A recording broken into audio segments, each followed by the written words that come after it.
How's it going, everyone? Just taking a minute away from recording episode 2 of the podcast. Just having myself a nice trooper. And wanted to just give you a quick preview of what we're going to be talking about in episode 2. We'll be looking at the second series of singles from the first 10 Years collection, part 2, Women in Uniform, and Twilight Zone. Actually, Twilight Zone's a double A side with Wrathchild. I never understood double A sides. It seems like totally foolish to me. I mean, if it's truly a double A side, like, so this is Wrathchild. This is one of their most famous songs, and that's the cover. No, that's ridiculous. It's better than this, though. This has got to be maybe my least favorite Derek Riggs artwork. I mean, Maggie Thatcher does get back at Eddie, and I guess, turnabout's fair play, but it's just kind of crap. That's all right, though. The song's nothing to write home about either. This is the only time Maiden recorded somebody else's tune as an A-side for one of their singles. This was their one attempt, or their publisher Zomba's attempt, to get a popular tune out there. Did a cover of a song by the Skyhooks, I believe they're called, from the McCain brothers from Australia. And didn't really turn out all that great. That's not bad, but it's funny because we've got, after all the time I spent on that first episode talking about non-album tracks, Women in Uniform never made it to an album and should not have.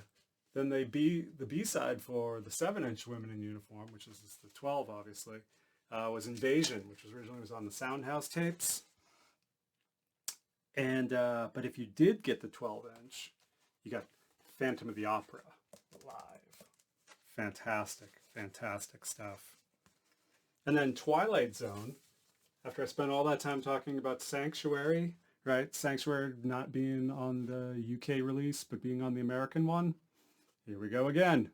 Twilight Zone was left off of the UK release, released as a single. Then it shows up on the US version of Killers.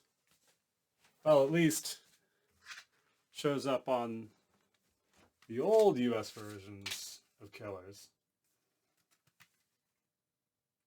It's right there where it belongs. Side 2. I recently finally got Killers on vinyl. This is one of the reissues. And, when I first looked to see if Twilight Zone was on the reissue, realized they didn't even list the tracks on this vinyl. That's kind of weird. I don't know. I mean, it's an okay picture and everything like that, but they actually took time to put their thank yous and everything on the back of the sleeve, but not the song tracks.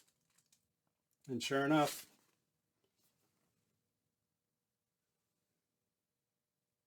Killers, Prodigal Son, Purgatory, and Drifter. No Twilight Zone. What are you guys doing? Anyway. First episode was wicked long, far too long. Kind of like this video is being. So I ended up chopping it up, made a second track on the advice of Paul, a good friend who always has the right idea about these things. So I'll be doing bonus episodes to talk about sort of neurotic stuff like the B-sides and non-album tracks, that sort of thing. Anyway, you can tell I'm putting off recording tonight, so maybe that's why this is going a little long, but hey, up the irons, kids.